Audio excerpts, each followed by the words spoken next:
룻기 1장 8절에서 18절 말씀입니다.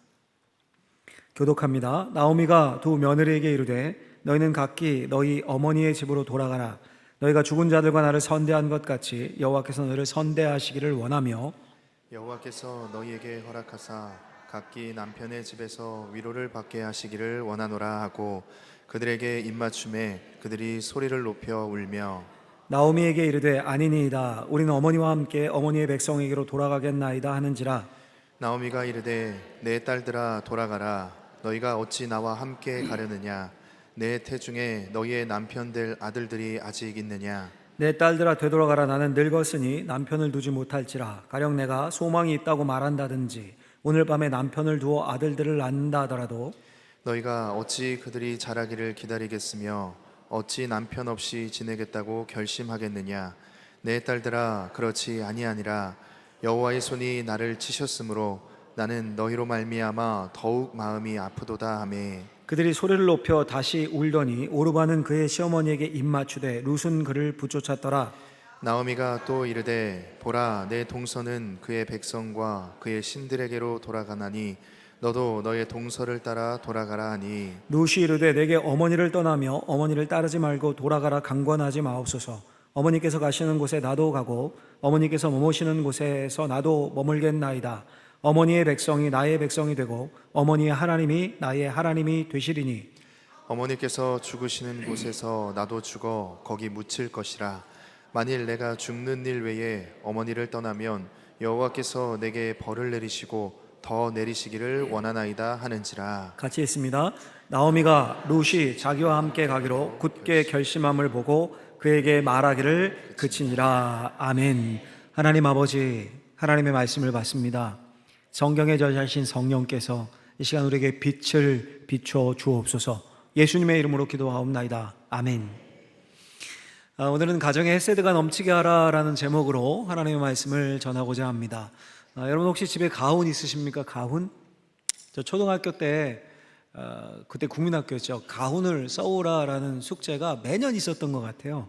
애들이 써온 걸 보면 뭐 비슷비슷했습니다. 정직, 성실, 뭐 화목, 혹은 어린아이가 모르는 가화만사성. 꼭 어른들이 쓰면 한글이 아니라 한문으로 이렇게 씁니다. 한자로. 그래야 있어 보이는지. 요즘 세대는 좀 위트가 있지 않습니까? 제가 가훈을 하나 찾아봤어요. 인터넷에서 봤는데 이 가훈이래요. 가훈, 인생 뭐 있어? 뭐 인생 뭐 있어? 이 글을, 이 사진을 올린 그 주인공이 제목을 붙여놨던데 우리 집에 허접한 가훈 이러고 이걸 올려놨더라고요. 인생 뭐 있냐? 뭐 한탕 노리는 집안 같아요. 이런 반대되는 내용들도 제법 봤습니다. 보증은 서지 말자. 이 가훈이래요. 보증은 서지 말자. 밥은 먹고 살자. 뭐 이런 가훈. 자, 여러분 각기 가훈이 집집마다 다른데 이런 가훈 밑에 공통적인 마음이 있습니다. 뭡니까? 우리 가정에 뭔가 좀 가득하고 넘쳐났으면 좋겠다. 어떤 집은 돈, 어떤 집은 성공, 어떤 집은 화목, 뭐 이런 게 넘치길 원합니다. 우리가 룻기서의 1장을 읽었는데요. 룻기는 성경에 기록된 가장 아름답고도 짧은 이야기입니다. 어떤 학자는 룻기를 인류가 낳은 최고의 단편문학이다 이렇게 칭송하기도 합니다. 총 4장이고 85구절밖에 안 됩니다. 전체가. 그 중에서 45절이 대화로 되어 있습니다. 그러니까 읽기가 굉장히 편해요. 오늘 집에 와서 4장까지 단숨에 한 10분이면 읽으실 겁니다. 꼭 한번 읽어보십시오. 이 룻기가 위치가 사사기와 사무엘서 사이에 끼어 있습니다. 배경이 사사기예요. 룻기 시대적 배경이. 그래서 여기 배치해 놨는데, 그래서 어떤 학자는 룻기를 사사기와 사무엘서라는 딱딱한 조개 껍질 사이에 끼어 있는 영롱한 진주다 이렇게 표현하기도 합니다. 근데 여러분, 이 아름다운 책 룻기가, 이렇게 학자들이 칭송하는 아름다운 이야기 룻기가 엄청난 이야기를 다룹니까? 굉장한 이야기. 막 한 나라의 흥망성쇠, 뭐 경제 이야기, 정치 이야기, 이데올로기 이야기, 막 거대 담론을 다룹니까? 한 가정의 이야기를 다뤄요. 한 가정. 그 가정에도 가훈이 있습니다. 가훈을 찾는다면 단 한 단어, 헤세드. 헤세드. 사랑, 인애, 자비, 긍휼, 여러 말로 번역될 수 있는 단어인데 오히려 번역보다 헤세드라는 말이 더 히브리어인데 익숙하죠. 우리 교회 쉼터 이름도 헤세드고 길거리 가시다 보면 카페에 가끔 헤세드 이런 상호 보입니다. 지난주가 이제 어린이 주일이었고 오늘이 어버이 주일입니다. 우리가 누군가의 자녀로 혹은 누군가의 부모로 꼭 잊지 말아야 할 단어가 바로 이 헤세드입니다. 또 5월 가정의 달을 보내면서 품어야 할 기도 제목과 결단이 이거였으면 좋겠어요. 우리 가정에 헤세드가 넘치게 하소서. 같이 한번 해볼까요? 우리 같이 한번 해보겠습니다. 우리 가정에 헤세드가 넘치게 하소서. 네, 이 기도 제목, 가정에 막 택배 상다가 넘치고 부모의 잔소리가 넘치고 사춘기 자녀의 짜증내는 소리가 넘치는 게 아니라 헤세드가 넘치시기를 예수님의 이름으로 축복합니다. 자, 그러면 헤세드가 저절로 넘칠까요? 저절로? 아니요, 헤세드는 서로를 향해 베풀어야 합니다. 기억할 사실은 헤세드는 거래가 아닙니다. 거래가. 내가 이만큼 사랑하고 인애를 베풀었으니 너도 이만큼 사랑하고 이렇게 해야지. 그건 거래죠. 계산기가 두드러지는 순간 그건 더 이상 헤세드가 아닙니다. 헤세드는 대가 없이 먼저 베푸는 겁니다. 그 헤세드에 감동해서 내 인생을 던져 응답하는 겁니다. 그것 또한 헤세드입니다. 그럼 여러분, 가정에서 누가 먼저 흘려보내야 되겠습니까? 이 헤세드를. 당연히 부모들이에요. 부모들. 이거 대부분 부모님들 앉아 계신데 같이 우리 마음을 담아서 한번 고백을 해보죠. 제가 정리를 해봤어요. 첫 번째, 같이 한번 읽겠습니다. 자녀에게 헤세드를 베풀라. 부모님들이요, 자녀에게 헤세드를 베푸십시오. 룻기가 이렇게 시작을 합니다. 1장 1절에 보면 사사들이 치리하던 때에 그 땅에 흉년이 드니라. 사사 시대는 영적 도덕적으로 무너진 암흑기였습니다. 설상가상으로 떡집이라고 이름 붙인 베들레헴, 그 뜻이 떡집인데 그 마을에 그곳에 흉년이 듭니다. 그래서 먹고 살기 위해 한 가정이 이방 땅, 외국 모압으로 이민을 갑니다. 근데 그 모압 땅에서 남편이 죽고 자녀가 둘이었는데 아들만, 두 아들도 죽습니다. 10년 이민 생활에 남은 건 모압 땅에서 두 아들 결혼시켰거든요. 남은 두 이방 며느리, 외국인 며느리 뿐이었습니다. 그러니까 세 과부가 한 집에 있게 된 거예요. 세 과부가. 오늘날로 바꾸면 남편과 두 아들과 함께 청혼의 품을 꿈고 가족을 이민해서 외국으로 이민 가서 10년 살면서 자녀들 국제 결혼시키고 정착했는데 남편 두 아들 죽고 빈털터리의 며느리 둘과 시어머니만 남은 상태입니다. 여러분이라면 어떻게 하시겠습니까? 당연히 죽어도 고향에 와야죠. 고향에 와서 죽어야죠. 살 길이 막막한데 일가 친척에게라도 와야죠. 오늘 본문의 시어머니 주인공 나오미란 사람인데 똑같은 선택을 해요. 그런 선택을 합니다. 고향인 베들레헴으로 다시 가기로 결심을 합니다. 고향으로 떠나는 길을 나서면서 나오미가 두 며느리에게 이렇게 강조하고 말해요. 8절부터 13절에 나오는데 이렇게 강조해요. 너희는 각기 너희의 어머니의 집으로 돌아가라. 나오미가 이르되 내 딸들아 돌아가라. 내 딸들아 되돌아가라. 친정으로 가라 이거야. 친정으로. 한 번도 아니고 세 번이나 강력하게 권고하죠. 여러분, 오늘날 우리 이 시대의 문화에서는 이게 당연하게 느껴집니다. 그런데 옛날 이런 말 아십니까? 시집 가면 그 집 뭐가 돼야 돼요? 어떻게 잘 아십니까? 귀신인데. 시집 가면 그 집에 귀신대라고 했잖아요. 조선시대 이거 뭐 당연한 말이었고 뭐 50년 전만 해도 통했던 말이죠. 여자는 출가 외인이고 뭐 맞고 돌아와도 돌려보내고 그런 시절이 불과 수십 년 전입니다. 지금은 뭐 어림도 없는 일이지만요. 자, 그런데 수천 년 전이라고요. 지금 이 말씀은 수천 년 전에 말해 뭐 하겠습니까? 당시 고대 근동지방에서 사회에서 남편과 아들을 잃은 과부에게 며느리는 단순히 가족이 아닙니다. 며느리는 유일한 노동력이자 노후 보장입니다. 며느리를 곁에 묶어두고 수발들게 하는 게 그 시대의 상식이자 나오미의 정당한 권리입니다. 근데 지금 나오미가 두 며느리에게 너희들이 있으면은 내가 너희들 때문에 거추장스럽다. 너희들 먹여 살려야 되니까 친정으로 다 돌아가라. 이게 아니에요. 지금 이게 아닙니다. 나오미가 이런 말을 해요. 11절 12절 보면 이런 말을 해요. 어찌 나와 함께 가려느냐? 내 태중에 너의 남편 된 아들들이 아직 있느냐? 나는 늙었으니 남편을 두지 못할지라. 가령 내가 소망이 있다고 말한다든지 오늘 밤에 남편을 두어 아들들을 낳는다 하더라도 너희가 어찌 그 자라나기를 기다리겠으며 어찌 남편 없이 지내겠다고 결심하겠느냐?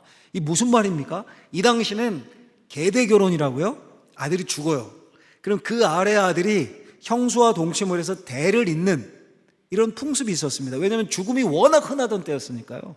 그래서 가문의 대를 잇는 게 너무너무 중요하던 때라 그런 계대 결혼이 있었는데, 근데 나오미가 뭐라는 거예요? 지금 자기는 그럴 가망이 없다는 겁니다. 이미 폐경기가 지났고 자기에게서 또 다른 아들이 나올 일 없고 자신은 결혼도 할 수 없다는 겁니다. 학자들은 이 당시 나오미의 나이를 약 40 전후로 봅니다. 40 정도. 요즘 40은 뭐 완전 청춘이지만 이 당시는 한 15살쯤 결혼을 했어요, 평균. 그리고 모압에서 10년 살고 두 아들 장가 보내고 이렇게 대충 계산하면 40 정도 된다는 겁니다. 근데 그 당시 사람들의 평균 수명이 40이었다 그래요, 거의.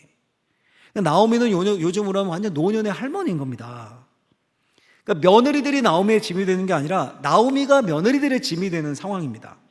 두 며느리가 없으면 노후를 심각하게 걱정해야 되는 상황입니다. 실제로 베들레헴에 가서도 이 룻 이야기를 아시는 분들, 이삭 줍기를 하러 나가죠. 먹고 살아야 되니까. 이게 그 당시의 사회보장 제도예요. 이삭 줍기가. 남의 밭에 떨어진 나달 주워서 먹고 사는 게. 그거 나오미가 나갑니까? 룻이 나가요, 룻이. 나오미는 나가지도 못했습니다. 노년이었어요. 여러분, 이런 상황을 냉철하게 한번 분석을 해보십시오. 나오미는 지금 자신의 생명줄을 스스로 끊어내는 걸 결단하고 있는 겁니다. 이게 나오미가 보여준 헤세드예요. 크게 두 가지로 요약할 수 있는데, 첫 번째는 이거예요. 내 권리를 포기하고 자녀의 미래를 선택한 헤세드 사랑입니다. 나오미에게 며느리는 당연한 권리입니다. 며느리를 죽어도 그 집 귀신이 되어야 합니다. 너희가 내 아들들과 결혼해서 우리 집에서 먹고 살았으니까 이제 너희가 나 책임져야 된다. 뭐 누구 하나 뭐라고 하고 손가락질할 사람은 없습니다. 그게 당연했던 시대입니다. 근데 나오미는 그 당연한 권리를 포기해요. 왜요? 며느리를 노후를 위한, 자신의 노후를 위한 도구가 아니라 꿈을 가진 인격으로 봤기 때문입니다. 나와 함께 가면 너희들 인생 끝이다. 내 걱정 말고 제발 가서 너희의 인생을 살아라. 이게 나오미의 헤세드입니다. 여러분, 좀 생각해보면 내 배 아파서 나온 자식에겐 그렇게 할 수 있을 것 같아요. 자식이 아니잖아요, 지금. 며느리입니다. 피 한 방울 안 섞인. 나오미는 그런데 그 며느리들을 자신의 자녀로 대합니다.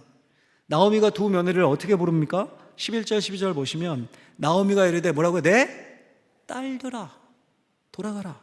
내 딸들아 되돌아가라. 난 늙었으니 남편을 두지 못할지라. 내 딸들아. 딸이라고 불러요. 두 번째는요, 자녀를 소유하지 않고 하나님께 맡기는 헤세드, 사랑, 나오미가 보여준 거예요. 무슨 말입니까? 나오미는 두 며느리를 움켜쥐지 않았습니다. 그 시대 시어머니들은 며느리를 자신의 소유로 여겼습니다. 움켜쥐었어요. 그게 그 시대의 당연함입니다. 근데 나오미는 오히려 그 움켜쥔 손을 놓습니다. 그리고 두 며느리를 축복하면서 보냅니다.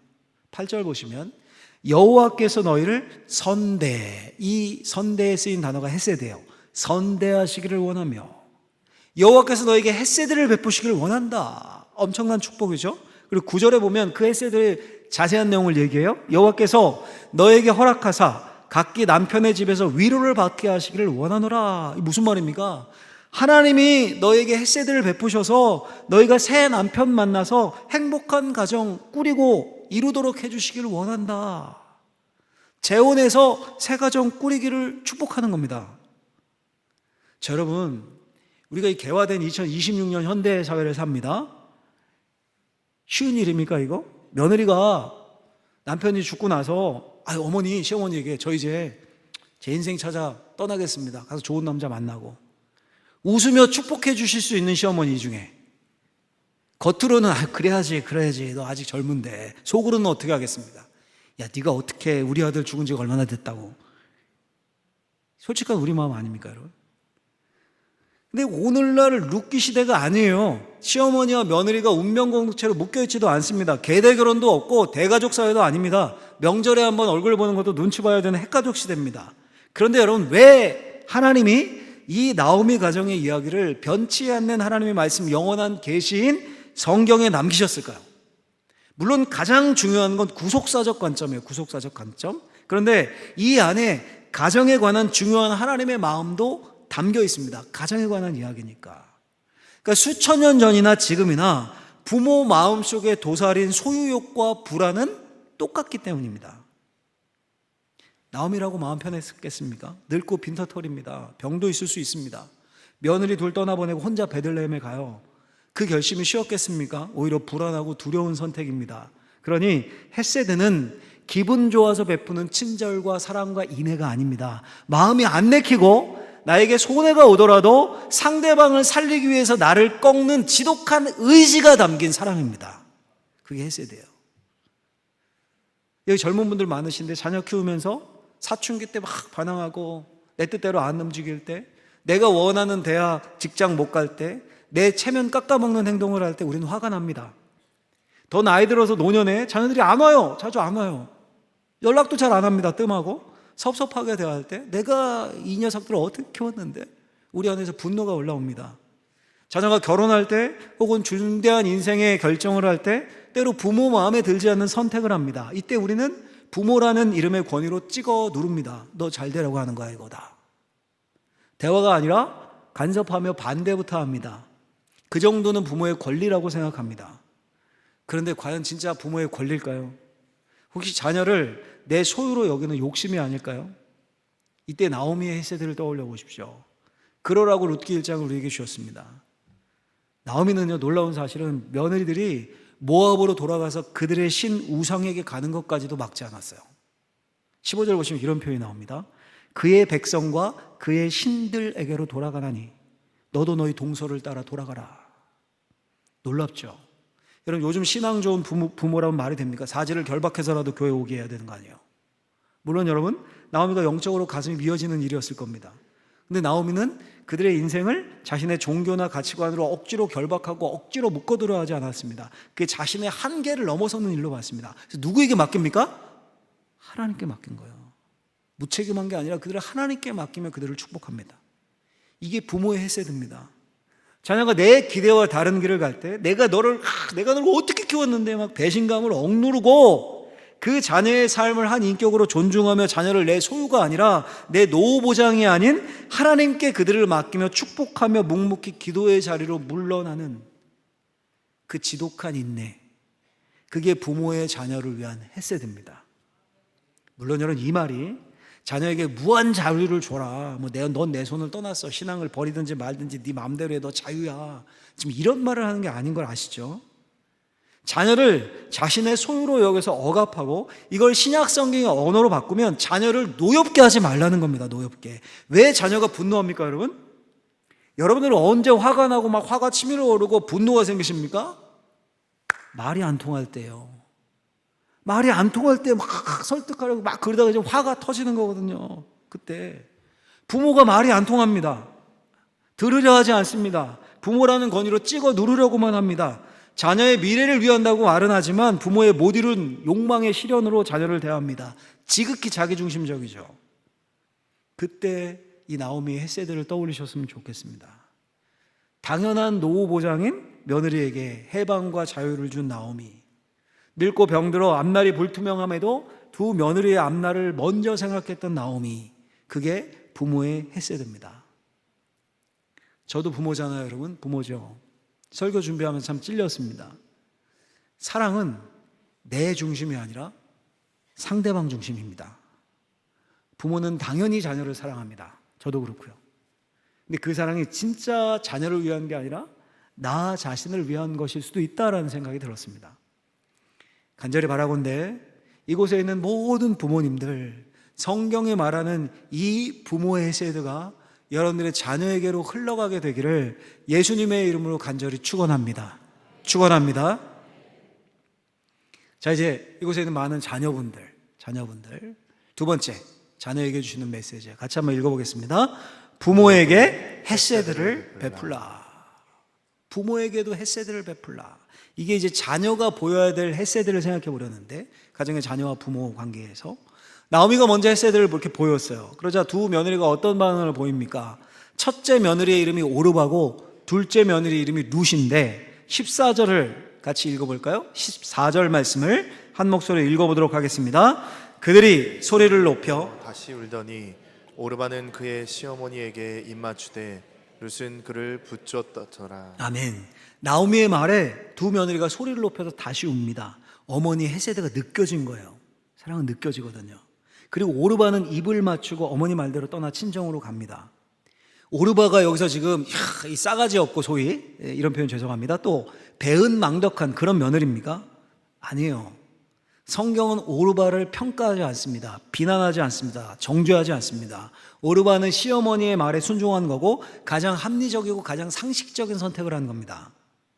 이민 가서 국제 결혼했고 남편 죽었는데 자기 고국 버리고 시어머니 날아가서 시어머니를 죽을 때까지 봉양하는 게 말이 됩니까? 늙고 가난한 시어머니 따라봐야 고생뿐인 건 계산기 두드리지 않아도 아는데 뻔한데요. 그 오르바는 상식적인 도리를 다 하고 제 길을 간 겁니다. 근데 둘째 며느리 룻은 어떻습니까? 반응이 다르죠. 룻은 그를 붙쫓았더라. 여기서 붙쫓다라는 말의 히브리어 단어가 다바크라는 단어예요. 다바크. 창세기 2장에 보면 남자가 부모를 떠나 그의 아내와 합하여 한 몸을 이루라. 그 합하여 이 단어가 다바크입니다. 그러니까 단순히 뒤를 졸졸졸 쫓아갔다는 의미가 아닙니다. 접착제로 붙인 것처럼 자신의 인생을 나오미 어머니의 인생과 결합했다는 뜻입니다.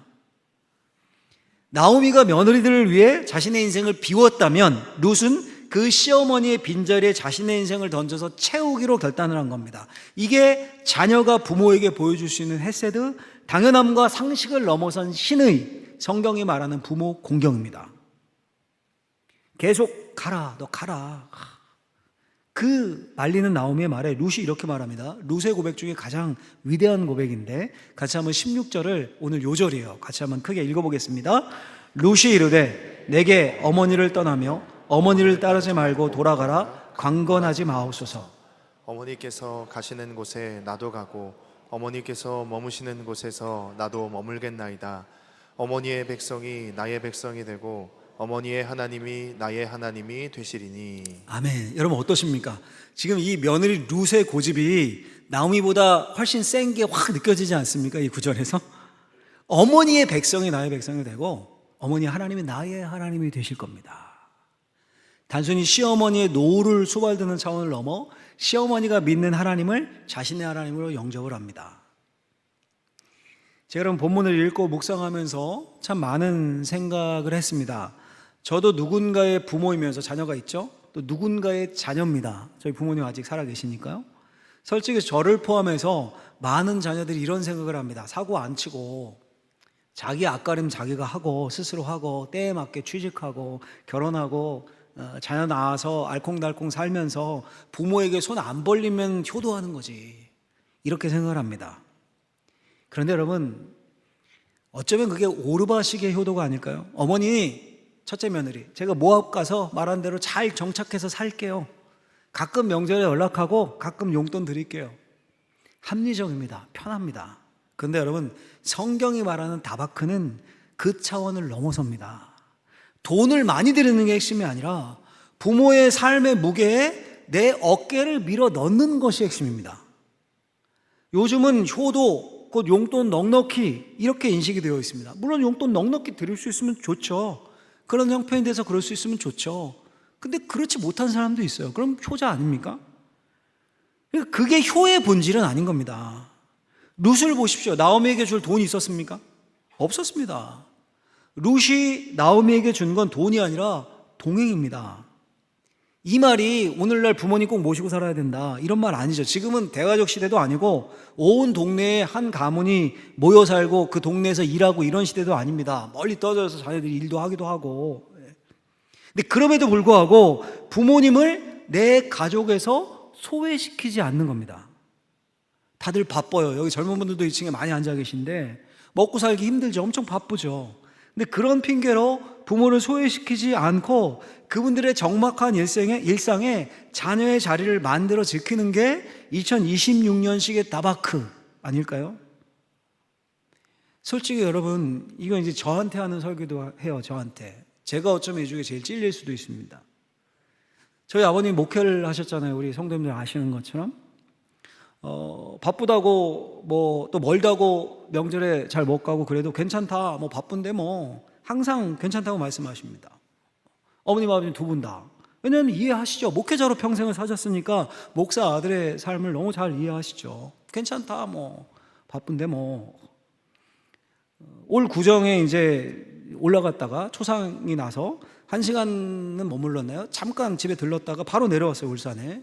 1년에 잘해야 제가 한두 번 가는데 미안하잖아요. 너무 뭐 한나절 머문 것도 아니고 잠깐 머물렀다 왔으니까 미안하기도 하고 죄송하기도 해서 내가 전화를 드리죠. 전화는 자주 드려요. 전화하면서 아버지한테 전화하면서 아버님 제가 3월이나 4월쯤에 시간 내서 한번 갈게요.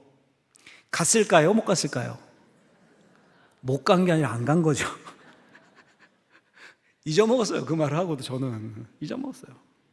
근데 4월 중순쯤에 전화는 가끔 제가 자주 드리거든요. 어머니 아버지 양쪽으로 번갈아 가면서 자주 드려요. 일주일에 한 번 이상은 꼭 해요. 전화는. 4월 중순쯤에 전화를 하는데 이런 말씀을 하시는 거예요. 아버님이 한 번 온다더니 못 오냐? 처음 들은 말이에요. 저희 아버님께. 너 안 오냐? 처음 들었어요. 평생.